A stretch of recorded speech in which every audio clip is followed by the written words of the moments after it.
Quand on m'a proposé ce parcours, j'ai réagi quasiment de suite de façon favorable.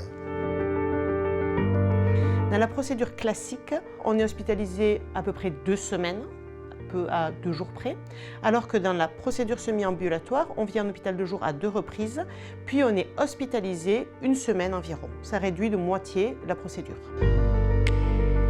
J'ai tenu un petit carnet qui raconte tout mon petit parcours. J'ai écrit ce qui se passait, quoi, tout simplement.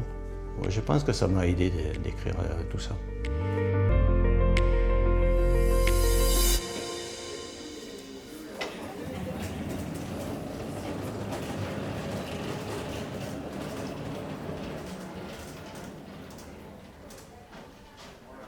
Vous avez le dossier du monsieur qui fait la semi-ambu?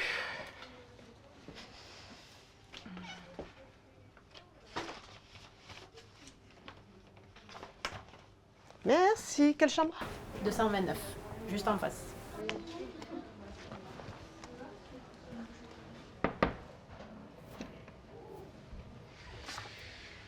Bonjour.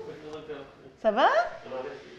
Une intensification thérapeutique avec autogreffe, c'est délivrer à un patient une chimiothérapie extrêmement puissante pour écraser les résidus de sa maladie.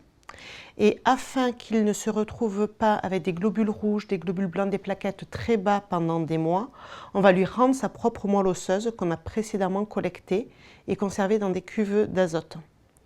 Et le fait de lui rendre cette moelle osseuse, on lui greffe sa propre moelle osseuse, c'est pour ça que ça s'appelle une autogreffe. Elle a eu 1,1 hier soir et ce matin. Ouais. Ça passe à Le parcours de soins du patient qui va venir faire la greffe en semi-ambulatoire va être anticipé en amont. C'est-à-dire que son dossier est discuté par les hématologues qui s'occupent du patient avant l'autogreffe. En réunion de concertation pluridisciplinaire, on va organiser le bilan qu'il va falloir faire avant cette autogreffe et le patient va être reçu en consultation pour valider que tout le bilan a été fait et permet de faire cette autogreffe et pouvoir aussi lui présenter le projet et comment cela va s'organiser dans le temps. Lorsque l'on fait l'autogreffe en semi-ambulatoire, les dates sont prévues en avance à l'hôpital de jour et on est sûr que le patient aura son autogreffe à la bonne date et il sera prioritaire ensuite pour rentrer en hospitalisation lorsqu'il le fera. Pour le patient, il y a 2 avantages, c'est être hospitalisé moins longtemps et aussi maîtriser le temps et avoir des dates d'entrée et du coup des dates de sortie. Et là, ça fait pas mal la voix? Non. Est-ce que vous avez froid? Non. Alors c'est parfait.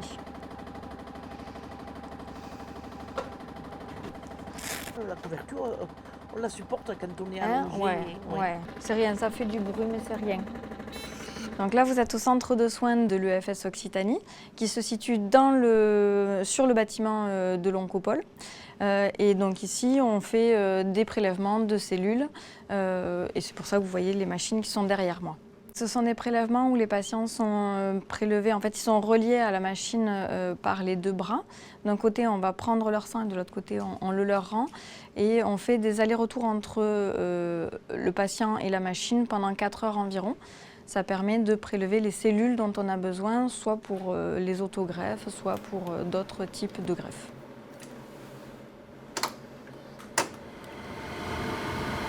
Les cellules sont conservées parfois jusqu'à 15 ans, à des températures très basses, dans des poches qui vont être un peu séparées par rapport à ce qu'on a prélevé. Ça, c'est vrai que ce sont des questions qu'ils aiment bien poser et être rassurés par rapport à ça.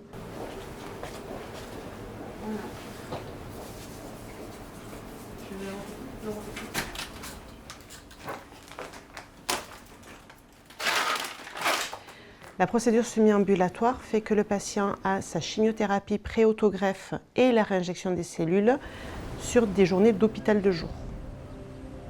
Il est pris en charge par l'hospitalisation à domicile dans l'intervalle, puis n'est réhospitalisé qu'au moment où les effets secondaires de la chimiothérapie deviennent plus intenses, 1 semaine après. Donc au niveau des dates, ici, donc premier jour de l'HAD, l'hospitalisation à domicile, on sera le 7. Là, le 9, vous avez la greffe. Et ensuite, donc le 14, vous êtes réhospitalisé. Surtout, si jamais vous avez des questions, d'ici là, vous n'hésitez pas à m'appeler. Voilà, vous avez mes coordonnées directes et au besoin, vous avez le numéro du secrétariat ici. D'accord. Je me suis posé quelques questions concernant l'hospitalisation à domicile. C'était juste au niveau technique, on va dire. Je me demandais s'il allait y avoir beaucoup de matériel médical, et ce qui était le cas.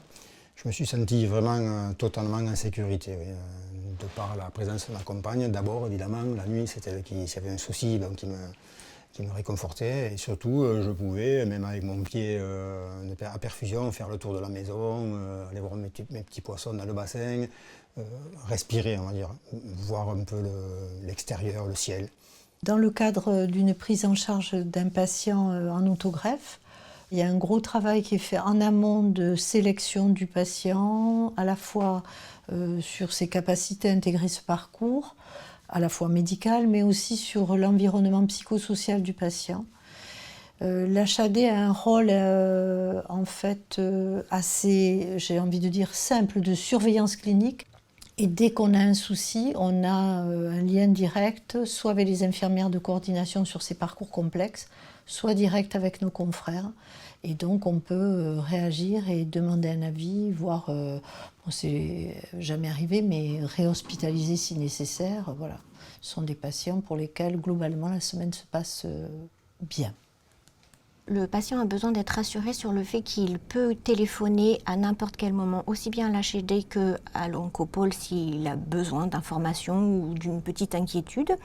Et il a besoin aussi d'être rassuré sur le fait qu'il ne va pas avoir une prise en charge au rabais. C'est pas parce qu'il va être à la maison qu'il n'aura pas la même prise en charge que s'il était à l'hôpital dans une chambre.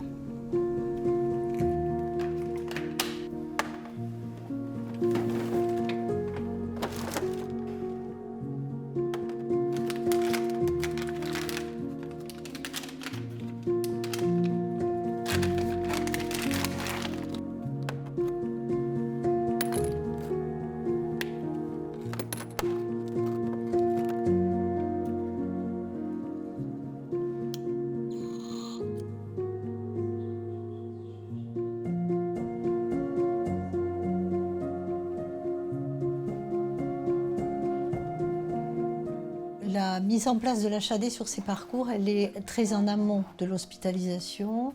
On reçoit souvent les ordonnances. Les infirmières qui sont sur la plateforme d'évaluation vont évaluer ces patients, vérifient que, on va dire, tous les paramètres sont ouverts, c'est-à-dire qu'il y a des fonctions cognitives, un aidant, des capacités d'alerte, un domicile aussi en termes d'hygiène qui permet la prise en charge. Enfin, il y a plein de paramètres qu'on prend en compte pour éviter le risque infectieux. Et ensuite, on fait les prescriptions et on organise les tournées pour les prises en charge de ces patients au quotidien.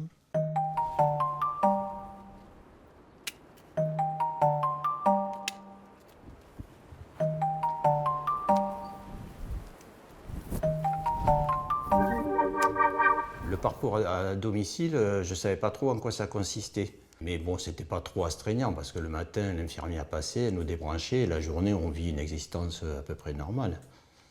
Mais dans cette semaine-là, il faut préciser qu'il y a quand même 2 allers-retours à l'oncopole. C'est-à-dire le premier jour, c'est la chimio, donc c'est quand même une étape importante.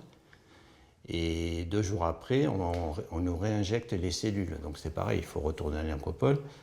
Et après, quand on est hospitalisé, on se laisse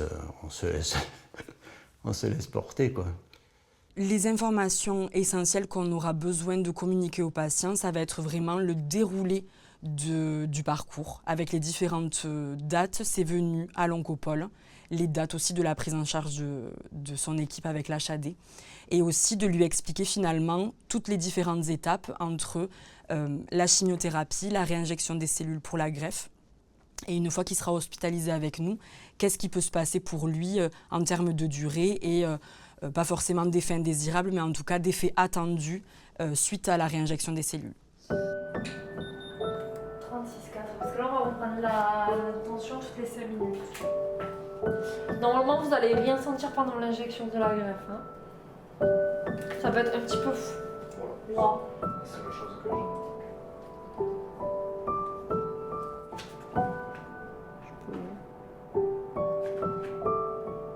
Ma peur, c'était de le voir très malade. et justement de ne pas trop savoir quoi faire, comment réagir. Mais en fait, non, c'est la première semaine, c'est de la fatigue.